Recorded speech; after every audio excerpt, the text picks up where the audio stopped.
Good morning, જય શ્રી કૃષ્ણ. કેમ છો બધા? તો આશા કરું છું બધા મજામાં હશો. સવારમાં જો રૂશાન બેસી ગયો દૂધ અને બિસ્કિટ લઈને, અને રૂશાન આજે સ્કૂલ નથી ગયો. હે ને? કેમ? પેટમાં દુખતું હતું? તો હું એને વોટર પાર્કમાં જવા કરતો તે એટલે નહીં જવું. વોટર પાર્ક કોણ લઈ જાય તો અત્યારે? તો આપણે બી દૂધ રહી ગયું છે. તો ચાલો ફટોફટ નાસ્તો કરાવી દઈએ રૂશાનને. ચાલો તો બપોરનું જે જમવાનું છે એ રેડી છે. આપણે જો શાક છે, દહીં છે, અહીંયા મધ છે. તો ચાલો જમી લઈએ ફટોફટ. હવે આજે આપણે નવી સ્ટાઇલમાં ખાશું. જો અહીંયા આપણે ડુંગળી સમારીને હું લાવી છું. તો આમાં આપણે ડુંગળી નાખશું, જો રોટલીમાં. પછી મરચું, થોડુંક મરચું નાખશું અને મીઠું નાખશું થોડું.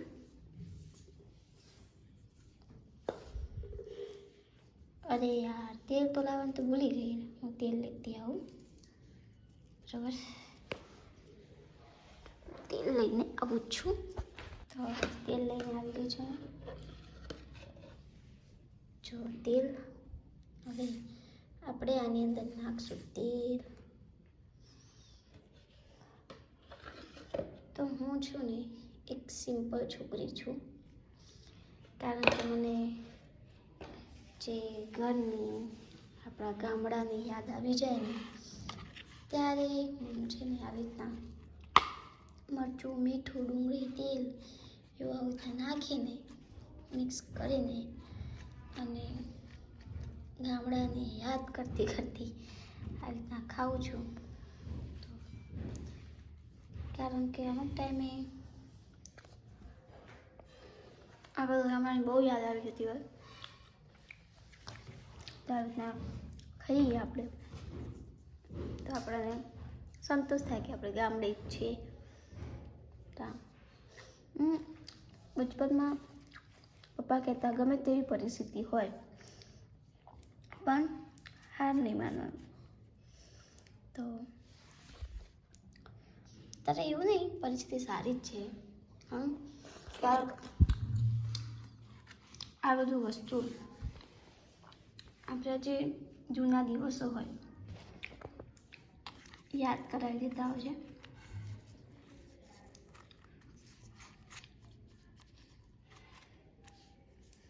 જો રૂશાન, ચાલો આપણે રૂશાનને પણ આ ખવડાવી જોઈએ. ના, અને કેવું લાગે છે? ના टेस्ट करो, कैसा लगा? जो सामने मजा पड़ गई. चलो अब देसी स्टाइल में जमी लिया. तुझे अच्छा लगा, मुझे भी ऐसा बना के दो. कैसा? ऐसा ऐसा बना के दूं? हाँ, यस तू खाएगा? हाँ, मैं सच में खाऊंगा. मुझे अगर किसी दिन सब्जी ना हो तो हम ऐसे खा सकते हैं ना? हाँ, खा सकता है, लेकिन अच्छा. आपने बनाया नहीं. मैं हाँ हाँ, मैं बना के देती. चलो तो अभी सामने मजा આવી ગઈ દેશી સ્ટાઇલમાં ખાવાની. તો ચાલો આપણે ઇંગ્લિશમાં બનાવી દઈએ. સાને ઓછું મરચું નાખશું. एक और मुझे बहुत सारा अच्छा लगता है मिर्चा. तो હા, अच्छे लगते हैं मिर्चा तो मुझे. થોડું મીઠું. પછી આપણે સાને થોડું તેલ નાખી દઈશું.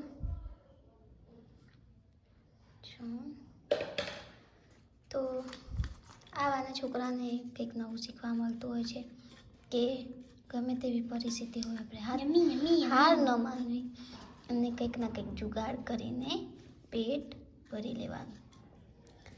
તો આજે કંઈક નવું શીખવા મળ્યું રૂશાનને. રૂશાનને સારું પણ લાગ્યું હે ને? મસ્ત લાગ્યું ને? તો ચલો હવે રૂશાન ખાશે. લો આ તમારી રોટલી, જમી લો. હા, જો દહીં શાક મધ એક સાઈડ અને આપણે દેશી સ્ટાઈલનું જે ચટણી કહો કે ગમે તે કહો જુગાડ ખાવાનું. કોઈને જે ગમે ને તો મજા આવે. ऐसा बना के देना रोज रोज. હા રોજ રોજ તમારું સનને તો રોજ રોજ જમવા જોઈએ આવું જો. ચાલો જમી લઈએ ફટોફટ. તો ગાઈસ બપોરે જો રૂસાન સૂઈ ગયું છે. આપણે થોડું કામ બાકી હતું એ કરી નાખ્યું અને અત્યારે હાલ મને મગજમાં કંઈક વિચાર આવે કે મારો રૂસાંત જ્યારે નાનો હતો ત્યારે હું સામાન નવડાવતી હતી. તો એ હું તમારી જોડે વાત શેર કરું. તો જો મારો શાંત નાનો હતો ત્યારે હું આમાં નવડાવતી હતી. અરે નાના છોકરાઓનું શું કહેવાય આને બાથટબ કે શું કહેવાય એવું કંઈક છે. આની અંદર હવા પૂરવાનું. તો આજે મેં એવો વિચાર કર્યો કે આ તો રૂસાન નાનો હતો ત્યારે હું આમાં નવડાવતી હતી અને રૂસાન બહુ ખુશ થઈ જતો અને આમાં હું મૂકીને રૂસાનને આખા ઘરનું કામ કરતી હતી. કારણ કે અંદર શાંતિથી રમતો હતો આમાં રમકડા બમકડા બધું લઈને અને હું ફટોફટ કામ કરી લેતી. અત્યારે મારો રૂસાંત નાનેથી લઈને આટલો મોટો થઈ ગયો છે. તો આજે હવે નાનો હતો એનો વિડીયો મારી જોડે છે, હું તમને બતાવીશ. અને અત્યારે હું વિચાર કરું છું કે આ વસ્તુને હું ફૂલાવું અને આજે રૂસાન મોટો થઈ ગયો છે. હાલ ફરીથી એક વખત આમાં નવડાવું અને ટ્રાય કરું કે આ ફૂલે છે કે નથી ફૂલતું. કારણ કે કમસે કમ અત્યારે રૂસાનને 5 વર્ષ પૂરા થઈને 6ઠું ચાલે છે.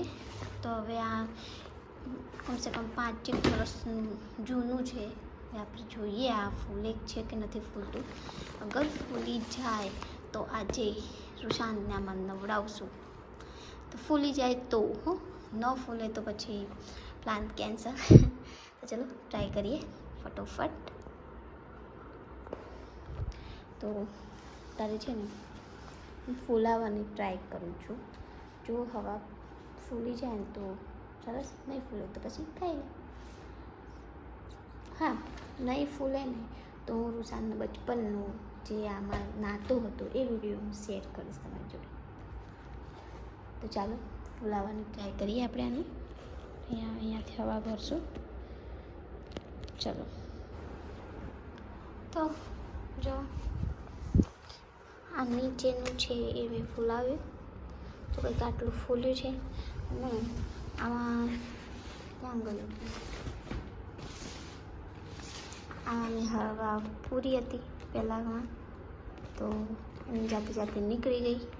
એટલે સમજી લો કે આ પંચર છે બરાબર.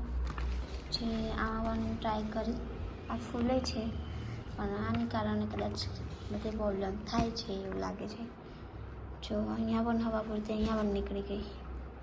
નીચેનું નથી કશું થયું, એમાં સરસ હવા ભરાઈ ગઈ છે.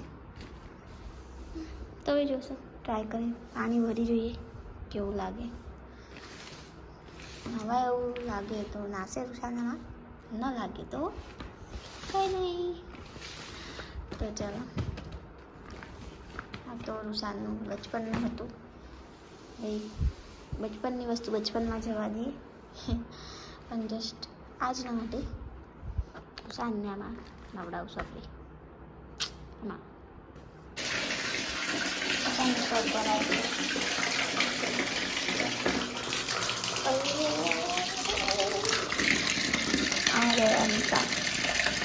ગળાય છે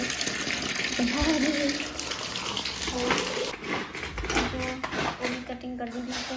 અહીંયા મરચાં લસણ આપી આવી કરવાની છે આપણે.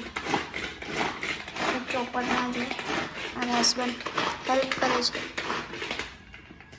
એમને આવું કામ બહુ ગમે. જો આવી કોબી કરવાની છે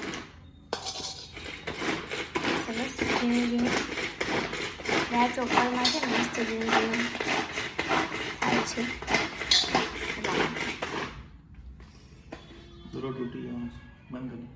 આપણે આજે શું બનાવવાનું છે? કોબીના પરાઠા.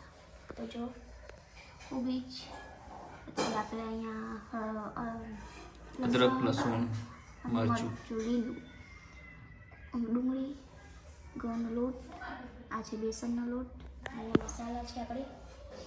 હવે નાખશું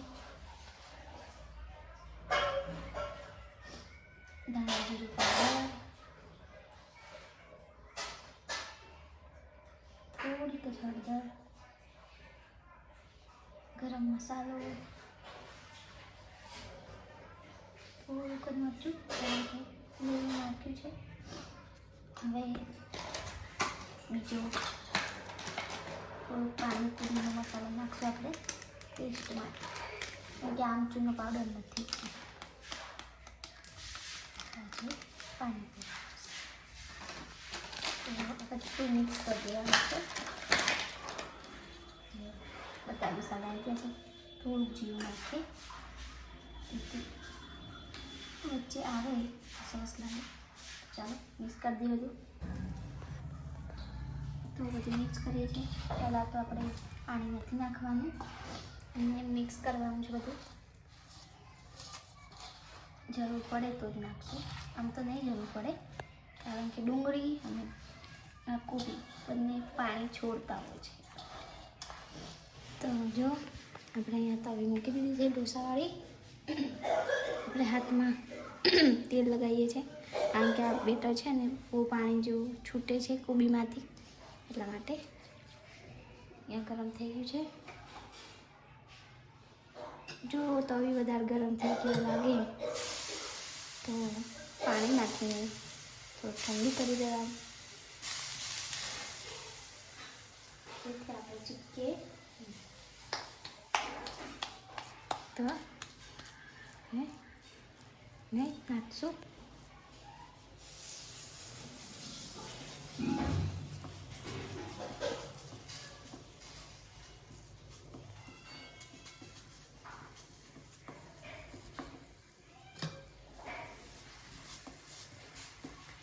હાથમાં ચોંટે એવું લાગે તો આવી રીતના પાણી નાખવાનું, હાથ સાફ કરવાનું, પછી પ્રેસ કરવાનું, કર લપાક લઈ હાથમાં આવી જશે.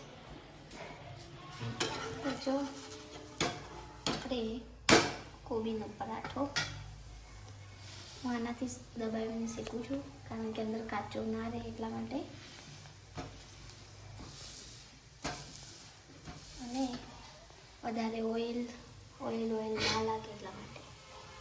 જો ક્યાંય ઓઇલ દેખાતું નથી, કેમ કે ઓછા તેલમાં બનાવવાનું. बताओ कैसा लग रहा है पराठा? इधर देख के बताओ कैसा लग रहा है? मस्त लागे છે? મજા આવી ગઈ ને તને? ઓકે, તો અહીંયા બને છે પરોઠા. ચલો બન્યા. બે વાળા રૂસાન દેખાઈ ગયો, તવી ચેન્જ થઈ ગઈ, મજા ના આવી પેલામાં. કેમ કે કે નાના હાથમાં કાચો આવે. સરસ બનાવ. તમારે પેલા રૂસાન સ્વિમિંગ પુલમાં પોપટ થઈ ગયા ને? હા પોપટ થઈ ગયું, એમ કે પંચર નીકળ્યું. રૂસાનનું સ્વિમિંગ પુલ થઈ ગયું પંચર. પોપટ થઈ ગયા ને એટલે પરોઠા બને છે. અને રૂસાનનો આપણે જે બચપનનો વિડીયો મેં કીધું હતું એ નહીં નાખીએ, કારણ કે એમાં રૂસાનને કશું પહેરી નથી. મારા છોકરાની ઇજ્જત મને બહુ આવી, એટલે નહીં નાખશું. આમે નહીં નખાય, નાના છોકરાને છે ને નખાય એટલા માટે. કપડા ના પહેરે ને કારણ કે હમણાં મેં ચેક કર્યું તેમાં નહોતું પહેરેલું કશું, એટલા માટે નહીં તો હું તમને નાખવાની જ હતી, કારણ કે બચપનની જે મજા છે એ બતાવવાની જ હતી. હવે ઘણા બધા વિડીયો છે એના, તમે ક્યારેક શેર કરશું તમારી જોડે. કારણ કે સામની હરેક વસ્તુ હું સાચવી રાખું છું, શૂઝથી લઈને નાના કપડાં, એની નાની ગોદડી બધું. એનો પણ એક દિવસ વિડીયો બનાવશું આપણે. ઓકે ચલો ફટાફટ બનાવી દો, ભૂખ લાગી છે. તો સાંજનું જમવાનું રેડી છે. જો આપણે જમવામાં દહીં અને કોબીના પરોઠા, આમાં એક ટીપું પણ પાણી નથી નાખ્યું, એમને જ આપણે બનાવ્યા છે. તો જેને પણ ફટફટ અને ગરમ ગરમ આવા ખાવાની ઈચ્છા હોય તો બનાવીને ખાઈ લેજો કારણ કે આપણે ત્યાં તો પહોંચે નહીં. તો ચાલો ફટોફટ જમી લઈએ અને જરૂરથી ટ્રાય કરજો કોબીના પરોઠા. મજા આવશે. મજા આવશે. ચલો રુશાંત તો ખાઈ ગયા છે. ઉષાન ખાઈ ગયા છે, પાછા બેઠા છે ઉષાનભાઈ. ખાઈ લઈએ ને આપણે. હા ઓકે ચાલો. ચલો. કેવું લાગે? સરસ, મજા આવી ગઈ. ઓકે ચલો ખાઈ લઈએ. સરસ મજાનું જમી લીધું છે, દહીં અને કોબીના પરોઠા. તો કંઈક નવું શીખવું જોઈએ એવું હું માનું છું, અને જે પણ હું નવું કંઈક શીખું કે મને આવડતું હોય એ હું શેર કરું છું યુટ્યુબ ચેનલમાં. કારણ કે કંઈક નવું શીખવાની હંમેશા ચાહત રાખવી, કેમ કે આપણે શીખેલું આપણને જ કામ લાગે ભવિષ્યમાં કે ગમે ત્યારે. અને જે હું વસ્તુ શીખું છું એટલા માટે હું શીખું છું કારણ કે આપણા ઘરમાં કદાચ કોઈક ટાઈમે કંઈક એવી સિચ્યુએશન, જેમ કે આપણા પેરેન્ટ જે છે ઉંમરલાયક થઈ જાય, તેમને કેવી રીતના બધું જમવાનું આપવું એ બધું આપણને નોલેજ હોય તો આપણે એમને આપી શકીએ. કારણ કે ઘરડા થાય એટલે દાંત પડી જાય એટલે એમને પોચું અને એમને મગજ કેવું નાના છોકરા જેવું થઈ જાય, તો એમને સ્વાદિષ્ટ જમવાનું જોઈતું હોય. અને એમ ગયડા થઈ એટલે કેવું નાના છોકરાઓ કે આપણે નાટક ના આ નથી ભાવતું, એમ એ લોકો પણ કરતા હોય છે. એટલે એમને આપણે કંઈક સરસ બનાવીને આપીએ એટલા માટે હું શીખું છું. કારણ કે મારા ઘરમાં પણ 4 વ્યક્તિ છે, એ પણ ગયડા થશે, એમને પણ સરસ જમવાનું આપવું પડશે. જો આવડતું હશે તો હું બનાવીને આપીશ, નહીં આવડતું હોય તો મને ગાળવું પડશે એના કરતાં પોચું સરસ મજાનું જમવાનું બનાવવું જેથી એમને પણ ભાવે, આપણે પણ રાજી. જેમ કે ઢોકળા છે, આજે મેં કોબીના પરોઠા બનાવ્યા, આલુ પરોઠા છે, કંઈક બી એમને ખવાય એવી વસ્તુ. તો એ જ કહીશ કે કંઈક શીખો અને આગળ વધો, શીખેલું કામ આવશે. આજ નહીં તો કાલે, કાલ નહીં તો ભવિષ્યમાં પણ કામ આવશે. તો બસ આજનો વિડીયો આપણે આટલેથી જ પતાવીએ. તો અમારો વિડીયો સારો લાગ્યો હોય તો લાઈક કરજો, શેર કરજો અને કમેન્ટ કરજો. અને પરોઠા બનાવીને ખાજો કોબીના, તો જ તમને સ્વાદની ખબર પડશે, તો ખબર પડશે નહીં. તો બસ આટલું જ, અને મળીએ એક નવા વિડીયોની સાથે. ત્યાં સુધી બધાને ગુડ નાઇટ અને જય શ્રી કૃષ્ણ.